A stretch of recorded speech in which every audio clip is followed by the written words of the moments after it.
Et ensuite, on va avoir toutes les alternatives et full art. Alors, tac.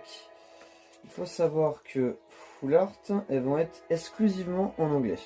Hop, alors là, pour le coup, on va avoir une alternative, hein. Je sais pas si j'ai la carte. J'ai pas checké si jamais j'avais la carte en normal. Hop, sachant que on peut les avoir en Namco. Ah bah on me dit que je l'ai, voilà.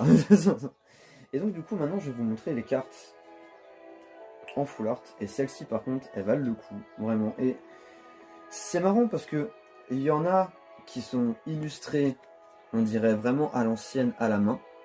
Et d'autres qui sont repris directement des images du jeu. Enfin des jeux d'ailleurs. Donc je vous laisse regarder, je vous laisse admirer. Hop, voilà.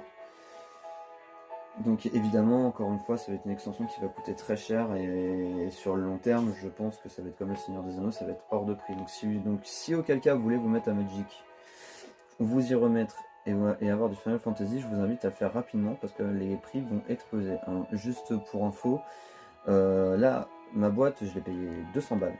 Donc c'est pas rien non plus, hein, c'est quand même 60 à 70 euros plus cher qu'une boîte classique. Et elle va encore augmenter. À savoir que les boîtes collector, j'en ai vu qui se vendaient à 900 balles les gars, hein. Donc du coup ça coûte très très cher. Donc j'espère que j'aurai la chance d'ouvrir une autre boîte. Si jamais c'est pas le cas, au moins d'autres boosters, ce serait top. Voilà. Parce que bon, j'aimerais bien compléter un peu ma collection. J'ai pas encore eu la carte que je voulais, malgré que j'ai eu de très belles cartes quand même. Hop.